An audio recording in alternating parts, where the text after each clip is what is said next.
most of the time when I graduated, metallurgy was more of a production line sort of thing in India. So my dad was an engineer, and one of my uncle was also a metallurgist. So when I discussed with him, hey, I wanted to stay in a white collar metallurgist job, then research and development was something which they pitched in the idea. So then I started like right from my second year or third year of my bachelor's, I started working in research related projects. I went for my final year project to DMRL Hyderabad.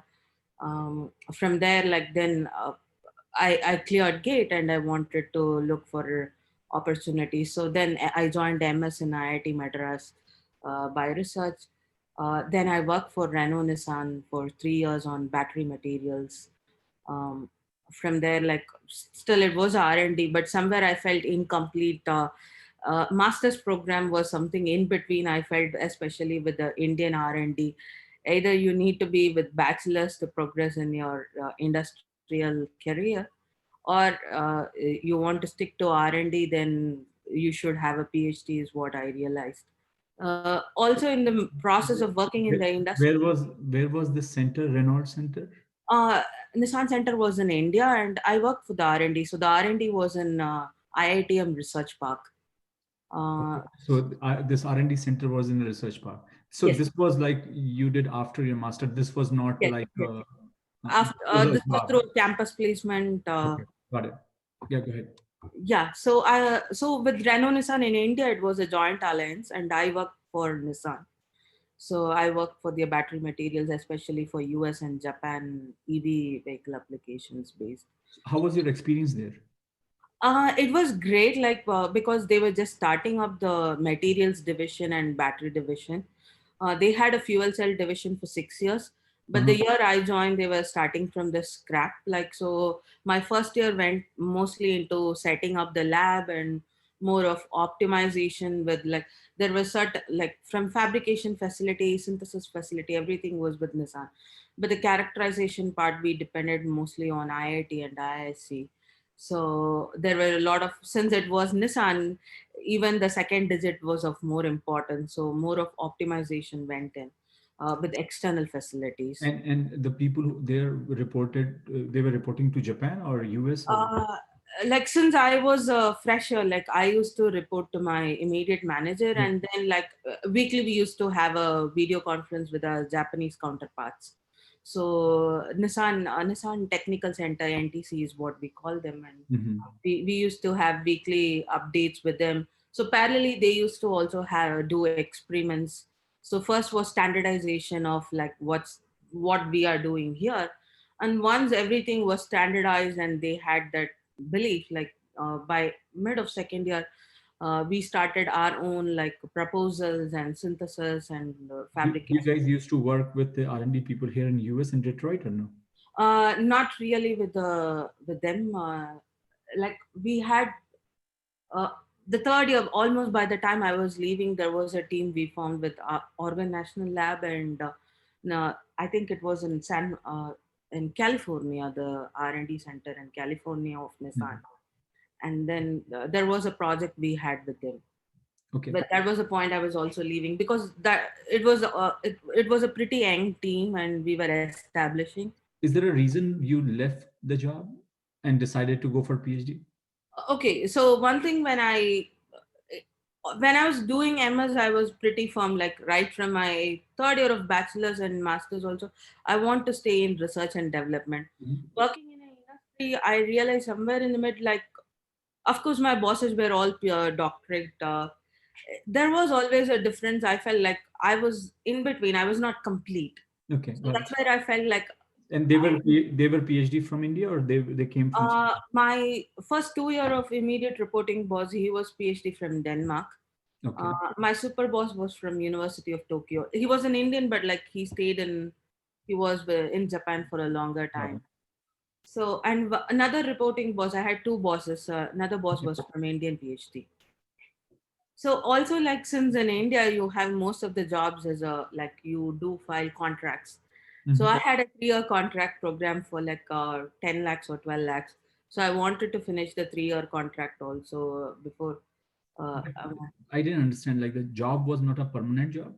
It was a permanent job. Like in India, like at a point, like people switch jobs. So Mhm. most companies try to tie you up, like, Oh, uh, okay, okay. I know what you mean. So yeah, it was 3-year contract, and then they will yeah, say, yeah. then you I can was become. already permanent after Got it, six got it, months of got it, my training. got it. Understood.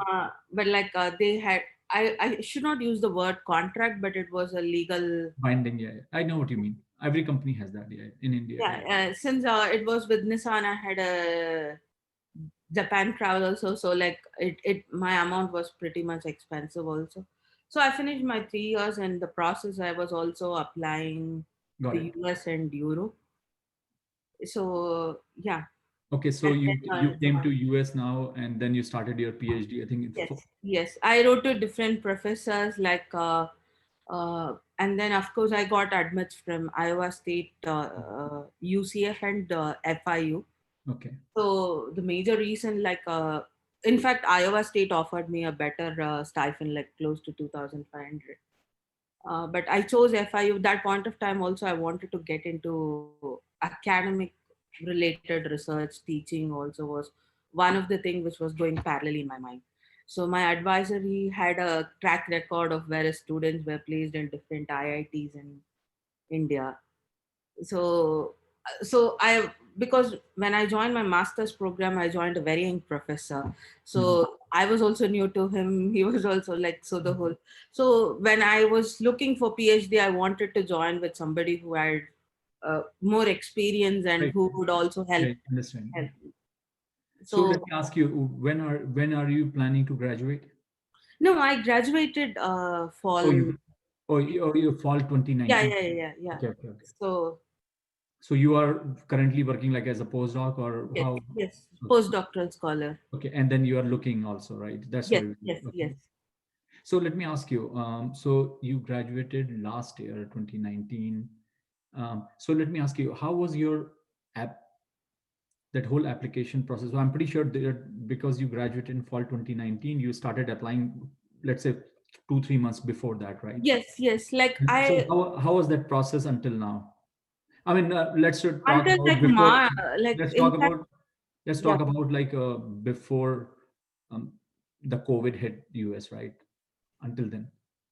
I think I did a major mistake with my cover letters and CVs. Regardless, like there were quite a good number of positions which was very close to my research experience. Hmm.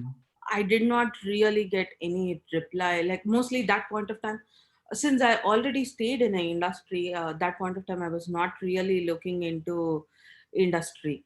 I wanted to go for a postdoc. Is what my major focus. Like till I got my EAD card, I was like writing whatever positions were in But LinkedIn, or like but why you had a problem in getting postdoc? I did not even get any response or reply from any of them. Somewhere, like my first response was from in February from a professor from Cornell Hmm. for a position he advertised in LinkedIn, but that was again like when we had couple of email exchange, it was more related to environmental engineering, which on a long run wasn't my No, focus. what I'm saying is, if the CV you have given it to me, if I look at it, I am still confused. Like, where is the problem? Because I Yeah, don't that's see it. exactly that. That's why I put my first question to you was like, hey, I want my comments on my CV and like, uh, No, no. The reason I'm saying is looking at your CV, and let me ask you: you had your citations or something, because you have good number of publications and everything. I Do you have a Google Scholar link you have here? yes, So your citation is good too. So that's why I'm I little have close to confused. 9 papers as first author. No, no. So again, my question goes back is I'm confused why you did not hear about postdoc. So one of the things, I Archana, talk about in my videos also, Mm-hmm. and probably, it's very evident also. Postdocs are unlike faculty positions. Postdocs are not organized in a way that a professor can make a decision on Yes, his own, right? yes, So if, let's say, you have applied a postdoc, right, versus your professor has, um, directed it, or your professor has helped you, or your professor has suggested you because of his colleagues or peers have those positions. Because most of the time that happens, right? Like say, if I'm a faculty member and I tell my one of my friend, hey, or if I know someone, hey, I have a student, do you have a position? You know what I mean? Yeah, like uh, So no, no. The reason I I'm didn't really open up to go and ask my professor, like, hey, like, do you know Yeah, yeah, something? yeah. But Or, what I'm saying is, I'm not saying because I got my postdoc on my own. I didn't, when I graduated, I got it on my own. My professor didn't help me. But then I also realized that if your professor jumps or helps you, it becomes much easier. That's all I'm saying. I did not really ask him. Yeah, Was yeah. No, no, I'm not saying that. And why at did the you ask?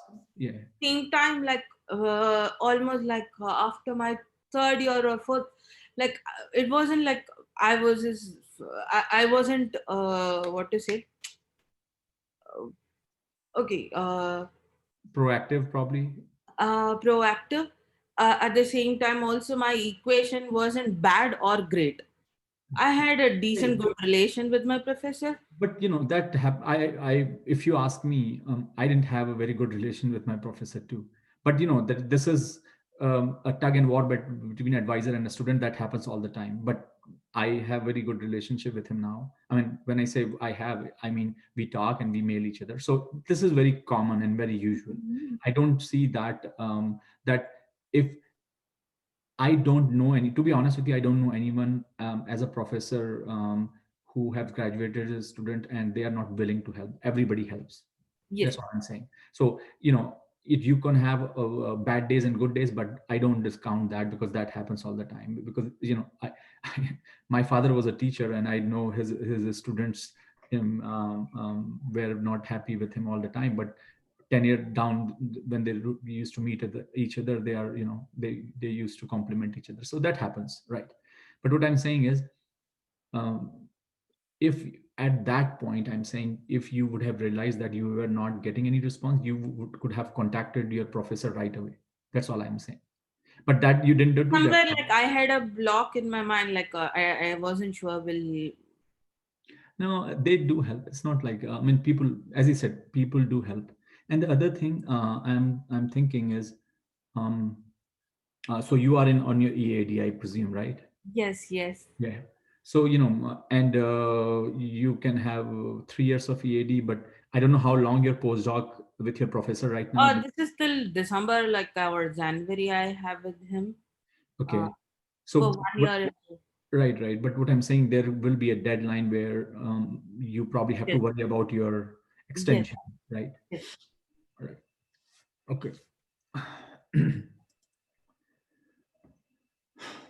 Yeah, Okay. that's why I don't know. Like, where am I going wrong? Like, of course, The reason usual mistake what I did when I was talking to my professor also, like somewhere January, like for a conference, I went back from Philly to Miami, and like we were talking. He said he asked me like, did you get response? Like we were. My professor did mention start writing individually to professor. Till prior to that, I was writing to positions which were advertised, or like where like I used to look into the professor's profile. If they have open positions, I used to write to them rather than like me voluntarily, like, hey, I work on this area, I'm interested, like, do you have a position? see. uh, Here's the thing. The reason I'm telling you, and I'm going to be very honest with you, right? yes, So that you don't have. I don't want to give you any false opinion or false hope. But here is my thing: is and the reason I ask you this question is, if you had a if you had to struggle post COVID looking for a job, this is not going to be an easy path. That's yes, 100%. That, I mean, there is no if and but in that particular part. And so my suggestion to you would be, you have to sort it out, or you have to change your strategy, or do something and come into a sort of a damage control mode.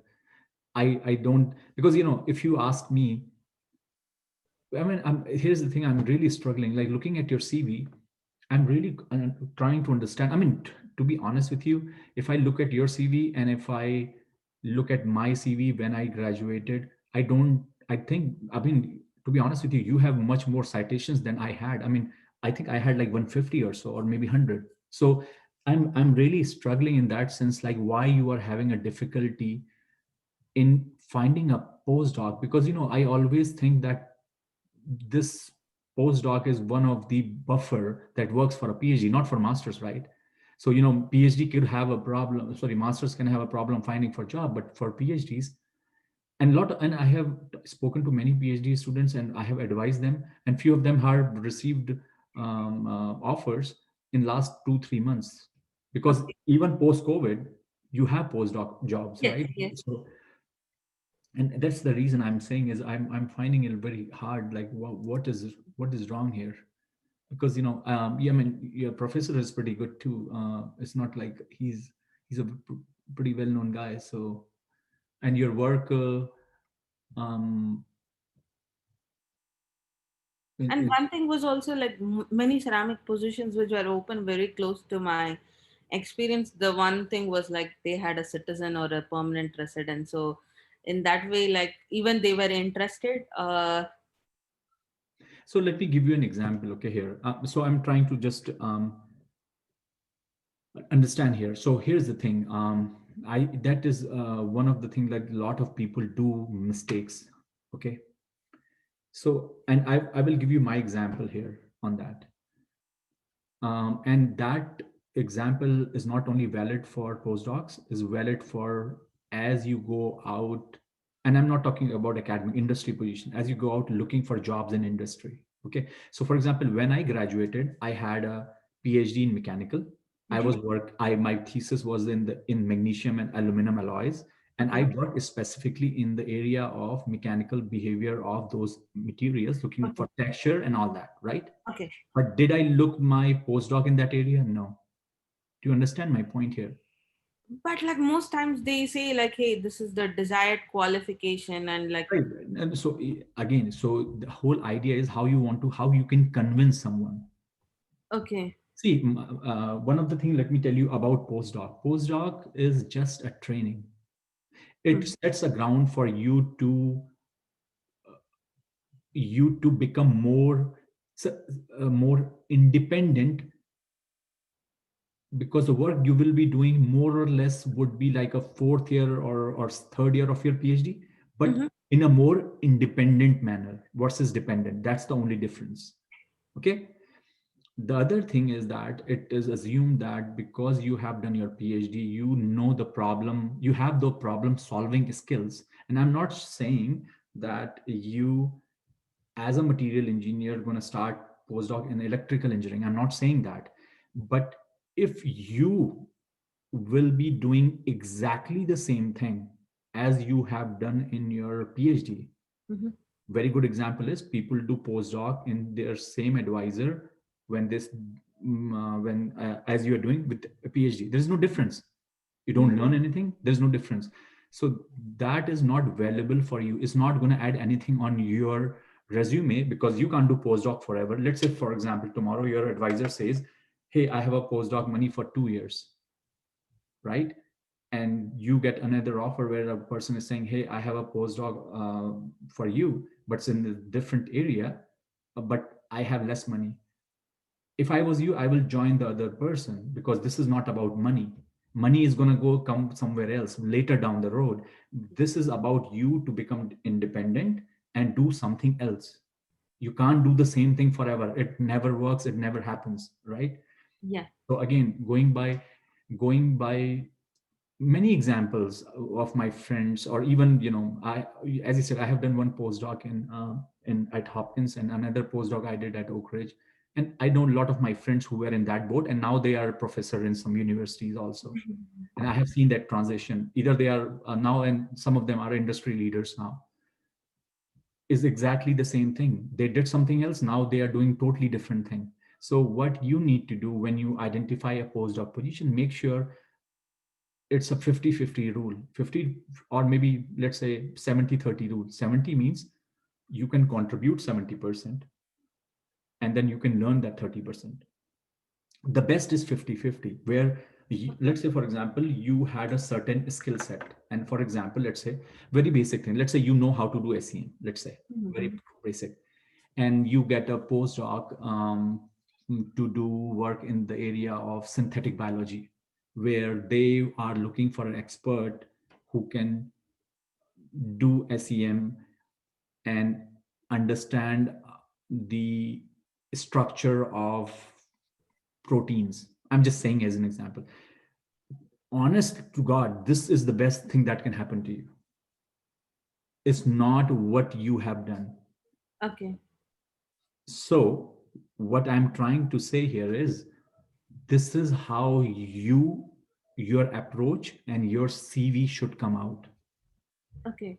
So, your CV is perfect, everything is fine. Okay. But when you apply your Okay. cover letter, when you apply your cover letter, should speak out about why you want to do this and what you can, how you can contribute based on what you know. Okay. It does not, as I said, for that professor, and to be honest with you, many professors are all also don't want a person who have worked in exactly in the same area, especially for postdocs, because they assume when you're going to come there, you're going to think different, because Okay. they want to know a different approach to that problem, and you will not have it unless and until you are getting a different person. At the same time, they want person to write proposals, collaborations, and do different things. And this is what the ground will be set for you for the next level. Okay. Because let's say tomorrow you become a faculty member, you as I said, you can't do the same thing forever, right? You know that. Yeah. Yeah. so Yeah. For sure. so this is what exactly the thing would be. So this is about how you can definitely approach in a different way. That's So number one. cover letter is one of the prime thing, like because when I was talking to one of my other professor from FIU, uh, he, I have 3 years of experience in battery materials. I've done from No, synthesis that to right. fabrication to coin cell testing, everything. But just that there are positions I do apply. I do speak about my experience in NISHAT for 3 years, but then I never even hear back from them. So when I was talking to this Chinese professor, he did mention like people look for publications. As a postdoc, they want you to start from day one, and your No, that's fine, but scholar what I'm doesn't speak right. about it. So that's why I have been hesitant to most times after that. Like I don't even like, okay, oh, like I don't have a publication or a relative uh, you know something to a- a- boost. as I said to you, is I wish I would have spoken to you 1 year back, right? But my point here is, see, there are two things here. One is what you should do ideally so that you can have a better career. Mhm. There is one, that discussion. The other discussion could be, I'm dying, give me oxygen, right? So I don't have answer for the second part, that I'm dying, give me oxygen, because really, that would be extremely difficult for anybody to do it, right? Yeah.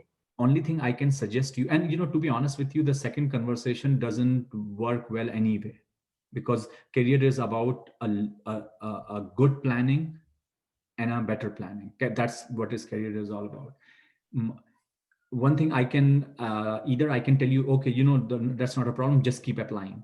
Everybody is doing it. You are not going to do very different than that. So what else you can do? What different you can do? So that's where I'm saying. And because you have been doing this for last 7 8 months, I can't ask advise you to do the same thing, right? So Yeah. I'm thinking what else you can do. So what are the doors is open for you? And the unfortunate thing right now is, for those people who have lost their jobs, the people who cannot find a job, or the people who are trying to look for a job, this is one of the worst time in the, at least in our history.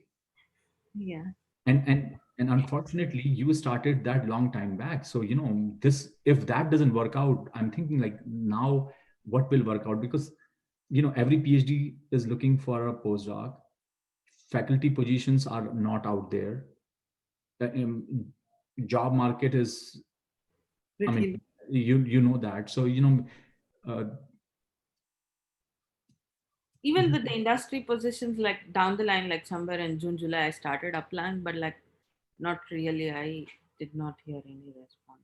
No, that's what I'm saying. Is like you had industry experience also. Is that Yeah, like I is don't there know. something My wrong with CV what happened? somewhere wrong. I don't know. Like, where am I going wrong? I'm not even like. See, of course, like down the line, I have heard from couple of them. Like last month, I did get a response from one of the professors. He said like, okay, I'm impressed with your CV. Could you ask your advisor, like whomever you want to like for a letter of recommendation? I reached out to my professors. Uh, but like I don't know, is it the same process or is it sometimes like they don't even reach out to you? They reach out to your references directly. I don't know how it works. Like No, no. I mean, trust me. Anywhere you go, the next step that you're going to take from here, you will, fortunately or unfortunately, they will look for references. It's a very frustrating thing, but I don't like it too. But this is what it is. More so, I had one job before my this one where the it was at University of Cambridge in UK, and they asked for a reference. So people do that all the time. no, This but is is it this like is this is the system we live in. So I don't want to say why and all that. So it is what it is, right? no? My question is like, is it like the response, the three or four responses where I had is where like they asked for the reference, like, or is it like whatever the 100 positions I've applied, I've not even heard back. I don't know how's the system here it works in United States. Is it like they like your resume or they shortlist, they reach out to you or they Is it reach out is to the it industry or academic? both Both. industry and academic? Like whatever I've heard back is all from academic, not really anything from industry. I mean, I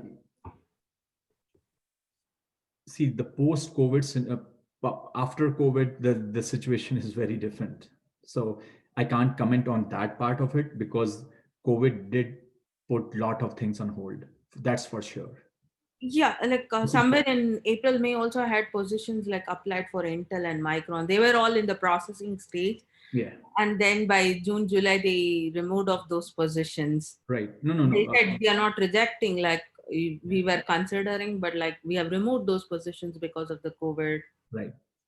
Yeah, I have friend who are manager in Intel, and I was what I understood is when we had some formal conversation that they have freeze the hiring for 1 year or so. And but I had also some friends, not friends, like juniors from NC State. They got position and they joined. So that's this is I mean that's the both side of the story. So, but I mean, the other thing I'm really thinking is in your case, I was looking at your CV and everything. You have a very good chance of also getting a green card. So, and you have not started that process also. So that's the other thing because I think you probably, if everything is fine, you probably can get your green card in next 2 years or so if you Yeah, have. like, I was thinking of it, but like since I have to get the people, when I was talking to a couple of friends, they said don't do it in the first OPT, do it in the second OPT. I mean, Uh, I don't know about OPT, but I mean, there is no point. If I was you, I won't wait. What's the okay. point of waiting? There is no, I mean, I mean, the point here is if you are left out with no job and you had to leave the country, I mean, when you going to apply then? And there is no rule of one OPT, second OPT. I mean, that's Uh, crazy. There is no rule like that. Okay. no, But no. The first year, the second year, like I have to apply again. So people said like your when you apply for a green card, it's a immigrant, and your F1 is a non-immigrant. So if they find that in your records, your STEM OPT might be rejected. yeah, that I don't know. You might have to ask the lawyer. Okay. That particular thing I don't know. But I can definitely tell you one thing is you have extremely um, you have extremely good chances of getting a green card. because of your citations and because of your CV. But again, as I said, even when you are going to apply for your green card, you will need recommendations. Yeah.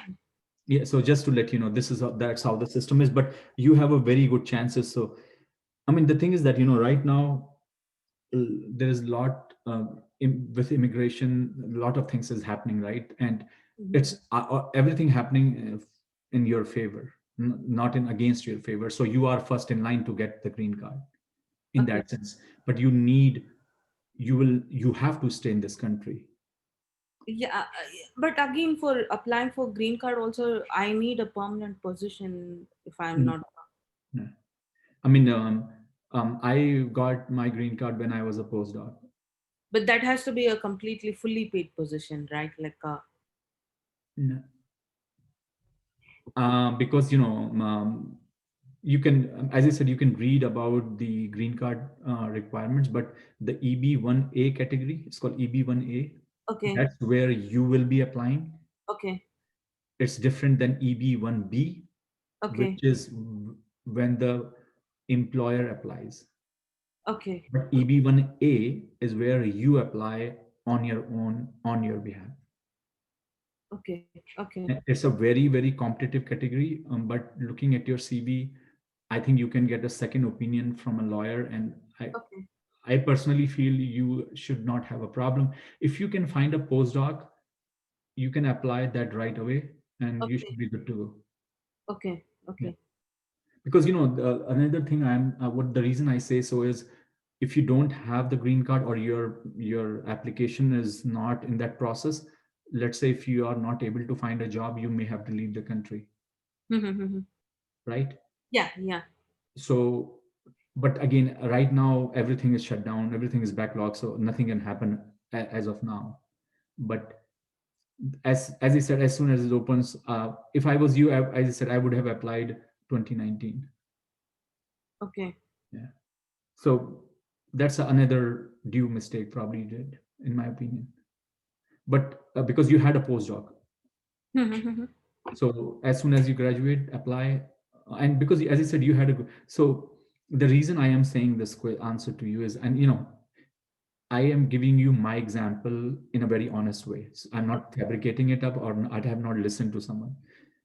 And this was 2013. No, 2015. No, 2013, sorry. 2013, 2014, when, yeah, 2013, 2014, when I got my green card. Um, I was at Oak Ridge as a postdoc. I applied, and many of my friends applied who were Indian. So you can correlate. As I said, some of them are in our other industries and some are professors, and and me also, I would have not in this position, haven't I took that step. Okay, And then when I applied, I had exactly the same citation, number of citations as you probably. okay, So that is the reason I'm saying, and I got in 6 months, maybe less. okay, But my application was very strong at the same time, because I was working in a national lab. We can justify that in a very easy way. You probably have to do more work, but I don't see a problem, because, as I said, I get a lot of people who talk about that, but they don't have 10, 20 citations. I said, can't help you. But you have really good citations. I mean, so you did EB1A is what yeah. you did. Okay, And I did on my own. I paid it on my own, from my own pocket. okay, Because Oak Ridge, and any, even if you're a postdoc, let's say at FIU or somewhere else, doesn't matter. They don't apply for you. You have to apply. Unless okay, until you become a faculty member, then the university applies on your behalf. okay. And one more question I have with you is like, you were a scientist in Oak Ridge, so how do these national labs recruitment work? Is it already like I do? I initially did not like apply like somewhere by, because that point of time when I was graduating, I wanted to go to a university as a postdoc. I wasn't, most of the time I had a perception national lab is with your networks or connects whom you have. Uh, so mid of this year, I started applying. Of course, with Oregon National Lab, I do see like, hey, it's in this stage or that stage, like but couple of other labs like I don't even like. So how does this, do those advertisements really mean they are looking for somebody or they have already somebody in mind? Is it just a gimmick of advertisement or? I mean, it could happen that they have somebody in mind, but they have to advertise. It could happen. Okay. But again, I will go from my example. I don't think I any of my jobs have came across me because I knew someone. Yeah, this was like, You know, this so was I so hitting my mind, like in US, like, because in India, like, no, be no, it. no. But in US, no, no, no. Let me finish. It's always, whether it's academic in India or US, whether it's industry, whether in US, India, or anywhere else, doesn't matter. If you know someone, that's always help. Let's put it this way: if I know someone and Mhm. I have worked with someone for last 4 or 5 years, right? I develop some kind of a Relate. no, no, no. That I, for me, that person is the best person because I know who that person is, both as a personality, and as well as because when you are working with someone in a long due process, it's an interview, right? It's an interview. It's not like it's one of the best interviews, actually, to be honest. So you should think it that way. So Okay. always good to know that someone is there. But having said that, trust me, I think 70-80% of the positions that are get filled are not based on somebody knows someone. Okay. So I can assure you that I don't think that happens, Okay. because I can give you so many examples. You The only reason you get hired because of your skill set, not because you know someone or because you are a citizen or non-citizen. It does not matter. Okay. Yes, if there are some requirement because of the security clearance purposes or something, that's a different case. But Okay. nobody gives you a job because you are a US citizen. They give you a job because you know that knows better than someone. Okay. So for example, my postdoc at Oak Ridge came because I knew certain things. Okay. It not because the person knew me. So I saw that position and I said, here I can offer. And because the position was so close and what they were looking for, and I Okay. think I was able to do the work also, because Okay. otherwise I won't be able to do, right? So all I'm trying to tell you is most of the time you will see that synergy. Okay. And If like, you if there a synergy comes there, then you are good to go. But it is you up to it will be up to you to justify that. okay. So one thing I've learned from now is like the cover letter is something I really need to work on to capture. As I said, to be honest with you, Archana, I can't assure you anything in sense, because because of the COVID, and I'm really still I'm struggling with what happened before COVID and why you were not able to get it. I'm really struggling, and I'm not able to figure it out with our conversation still, that what was wrong. Um, one thing is one thing where you say I applied, I had an interview, I didn't pan out. What I'm hearing from you is you didn't even went for an interview. Exactly, exactly. That's my point. Like, exactly, that's exactly my point. Like, hey, like, I have all these skill sets. I have so much of, like, close to 10 years of my research experience. I have written papers. It's not just one or two papers. I have mentored students. For sure. Like, once I go into an I interview, mean, you have, and you worked in here in the industry also, so I will crack the interview for sure. I have that 100% confidence because I know what I've worked, or even given the opportunity, if they have a let me problem. ask, let me ask you this question. When you graduated, how sincere you were applying to job in an industry, in particular in the industry? I did not.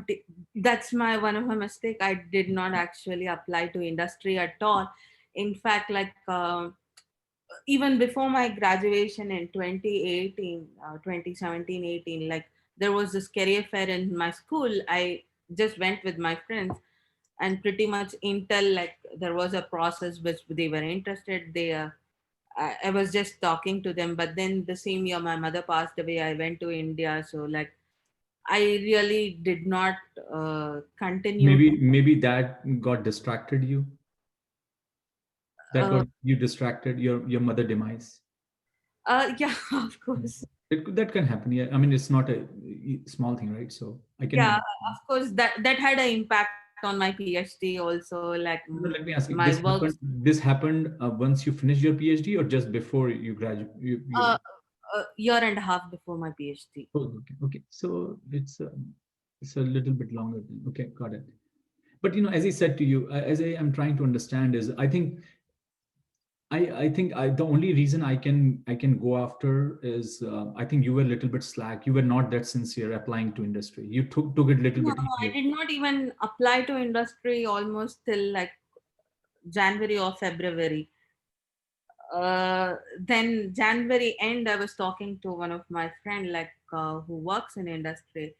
And he has been a postdoc also, so I was talking to him. Hey, I'm not really getting any response from any professor. Like I'm applying to the positions. Of course, I spoke to my professor also. Then he told me like write to people like regardless they have a position or not. They might even suggest, So oh, there is a so let me ask you, when you were about to go for your thesis defense, what were you thinking? Like what were going on your mind? Okay. The point of thesis defense was like more like after mom's demise, it was a lot more harder. Even like, of course, the process of everything changed. Like so yeah, even the writing part was little more harder.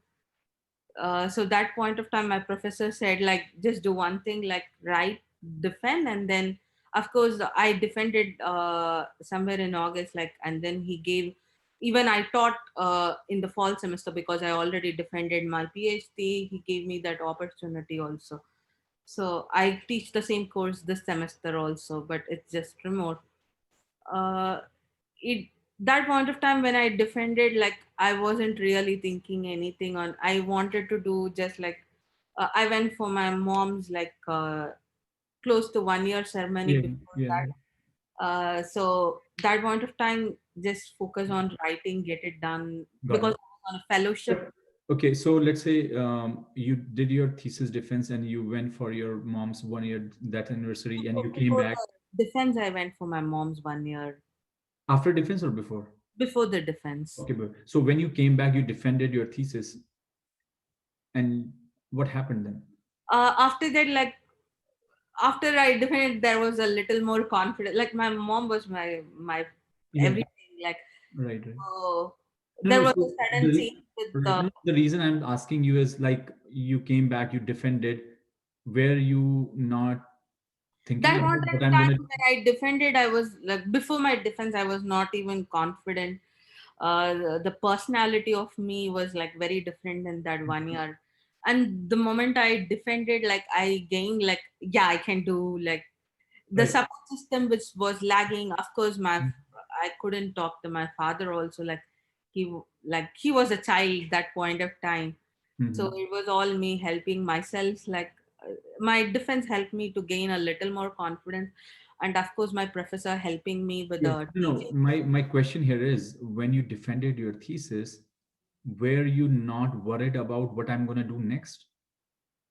No, that point of time I was not even like I wanted to defend was my one sole concentration. I No, even I'm saying after your I wasn't defense. confident like I wanted to be, because I have been a woman who has been be it my master's research, I was the first student and only one girl student. Even with my industry experience, out of 20 people in my team, I was the girl. So I So, was very so you're strong. saying you were confident about you gonna get a I was postdoc or confident something. and I Okay. didn't want to put myself in a spot where I don't do things. Okay. I was already feeling guilty. I wasn't doing the justification of my PhD, what I did a year or 6 months back. I was into that whole guilty process of like, so I didn't want to. I asked my professor, hey, like, I don't want to graduate. I want to graduate in fall. And of course, all those also helped me to gain that. Once I felt like, hey, I'm good, I'm all good. Like, Right, right. now I wouldn't be like, that phase also, like where you could tear up, like. So I was it was helping me to recover, especially once I started teaching. I felt more confident, and that's when somewhere by September or October last year I started applying. Till before that, I didn't want to put myself in a spot like, I for sure, like I had 70 or 80%, like if I apply I might at least get response from from one or two places. Okay. But if Okay. I'm not going to Okay, be Archana. So, in a, yeah. So let's spend a couple of 10 minutes or so about. So what I really want you to do is, as I said, let's summarize these things. Work on your cover letter for sure. As I told you, you need to put in a different perspective your cover letter. It's not about what you have done. It's about what you can do based on what you know, okay, okay, and then diversify your and try to see if you can apply to different industries, different okay. areas, and so forth. Okay, that's And one question: the cover letter here should be one page or two yeah, page. one page. One page should be fine. Yeah, that's number one. As I said, that's number one. Number two is I also want you to seriously think about, and I don't know how long your postdoc at FIU is and how long how long you will be staying there, but prepare for a contingency plan that if you had to go back to India, what you will be doing. Okay. Let's so what I think you should be doing is also talking to your professor, Mm-hmm. who is most likely well known back home Mm-hmm. Mm-hmm. in IITs and somewhere, Mm-hmm. and then start that process about what if I can get a faculty position in university. Okay.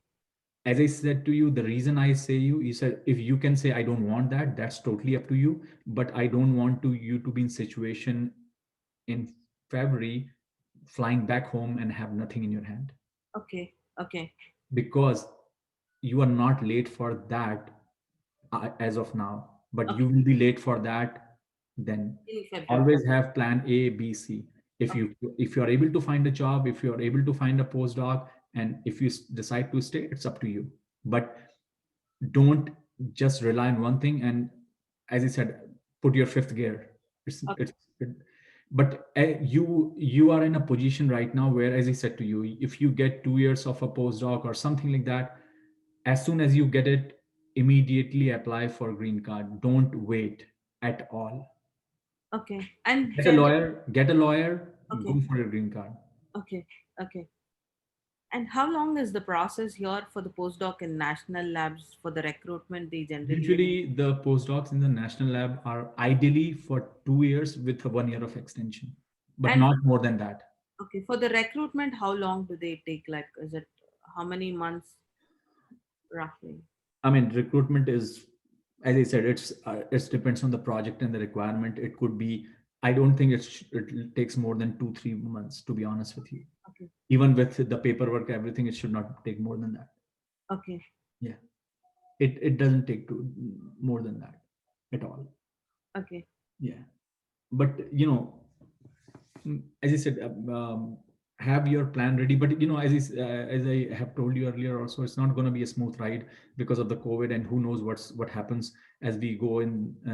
The election comes and election results, and the quarter 4 results come out, especially with industry. You don't know, and the the the the the the good part is there are jobs right now. It's not like there are not Yeah. jobs. People are getting hired, everything is fine, but you may not be eligible for those jobs because you don't have a green card. Mm-hmm. So you can understand, like for example, the job I have right now is I cannot have this job if I'm not a citizen. It's not possible. Yes. So it's as simple as that. So you need to work on that. So there will be a time come where you will be able to apply, and if you are good, you will get it. So you have to work on that. It doesn't come like this, right? Okay. So but as I said, everybody has to go through this process. But I think I have understood now what you are saying is, I think you some there is an incident that happened that probably derailed you completely. You have to, as I said, there is no, people are not going to give you a job because what happened to you. As I said, again, you have to fight it, you have to get on it, you have to sit on top of it. That's the only solution. But as I said, have a plan A, B, C ready. Yes. It could very well likely happen that you have to go back, and I will rely more on your advisor. Just find a time and have an hour of conversation with him after this, just like you are having with me. Just Okay. have that these are the things that is coming to my mind. I may have to go back home because of the situation and whatever. So this is what I'm going to do. But at the same time, I'm now going to look at jobs back home, and I'm going to apply. And if you get a job at IIT Bombay or IIT Delhi or any new IITs for that matter, I mean, it's pretty good. It's not bad. But again, those processes going to take 6 months or so. So that's why I'm saying you need to worry about them now. Yeah, like I've started applying to other like Europe and Canada also for postdoc positions or like. Yeah, but that's, as I said, that's not going to help your career. It's just like you are mm, delaying your problem. Okay. Your solution will lie here or back home, not somewhere else, Okay. unless and until you really get into somewhere. Because I have seen people who have gone back to Europe doing a postdoc, and then they come here to another postdoc, and then I don't want you to get into this postdoc cycle. That's the worst cycle also. I mean, I was right there before I left, so I know a lot of people, and I know a lot of people who are in that cycle too. So you have Okay. to be careful. Yeah. So as I said, there's a very delicate balance. How you want to do. Okay. Okay. And as I said, I'm amazed. Like I know I understood completely now that something happened, and because your CV is fantastic. To be honest with you, I was shocked. I'm surprised actually, but something, as I said, something slack happened, and so Yeah, I think my cover letter and my no. I'll To be honest with you, if you prepare your cover letter even in a different way, like as I said, I your wasn't CV even speaks for hearing you. back. That's one question. Like, is it in US everything works completely on purely on reference, nothing on? That was the point I came in June. Like, hey, No, no, it's not in US. It's now, from now onwards. From now onwards, your first job will be based on your reference. Now, no. So here's the thing. Now, when I apply, people don't ask me the reference from my PhD advisor, right? Most likely, they will ask the reference from my previous job, right? yeah, reference is different, but why is it not like they're not even like, hey, okay, there are 5 people shortlisted or 10 people shortlisted for the. I'm not even going into the stage of like, okay, from your resume selection to the interview or like the next stage. Like the hardly I started hearing back was in March 1 or 2, and then very recently last month I've I heard. think my answer is very simple here. I think you did not took it seriously. Okay, Very simple. Here's the thing. I have been to a stage of my life where I have a job. okay, That means I'm comfortable and I'm looking for a job. okay, The response is zero. Okay. okay, And there is a stage of my life where I lost my job. And the way I applied and the way I reacted to it, because I'm dreaming, living, drinking, everything that is I'm doing, I'm so focused. You understand my point? The sincerity of it. And then I found one better than the previous one. Here's the okay, answer to that. You have to live it. This is how it is. It's not easy. It's not like, at least my experience has been like that. Many people can tell you different stories, but honestly, this is the only way you will find a job. The day you start breathing it, okay, that's what. Because if you think, oh, I'm going to throw my CV and somebody will give me a job because that's how I am, because I'm comfortable, sorry, this will not happen. okay. It's as simple as that. I mean, I may be assessing you wrongly, No, but but is it like more like should I know somebody there? Like because I mean, as you know, as I told you, is maybe now you are sincere, but it may be too late. Also, here's the another thing. Let me tell you what okay, happens. This is a very, I'm telling you very interesting points here. Let's say if you apply in a company A, okay, and you casually applied, and let's say you went for an interview and you were confident that you would get it. You didn't prepare or whatever, like phone interview happened or whatever, and it didn't went through. 3 months you panicking, now I find it, I need a job. You see that company B, a company, and then you're applying that again, right? hmm, Once you apply, your door is shut down. You The chances of you getting interviewed again is almost less than 1%, almost zero, because they have already reviewed your CV. okay, Okay, so coming back to the point, if you, let's say your CV went somewhere, somebody has already looked at it, and you are applying to some other job in that company again, Mm-hmm. What are the chances then? And then you're saying I'm not hearing back. That's not the case. They already saw what they have and they didn't like it Okay. for whatever reason. So first shot is the first shot. Okay. Make it count. Okay. And as I said, this is not just for you, for everybody. I have a very good friend who lost his job 2 weeks back, Okay. not at almost a month back now. He was a senior manager at somewhere. And I gave him this, I was telling him exactly the same thing. And he has green card and everything. But as I said, nobody gives you a job because you have a green card. Because all of my friends have green card now, and few of them have lost their job, and they Mm. cannot find it now because of COVID. And nobody's getting it because it's not, as I said, nobody gives you a job because of you are so it's not about being a green card, you're a citizen or something. Okay. It's about what you can present, what you can do there. Okay. Okay. So make it count, and be smart about your decisions. Be smart. As I said,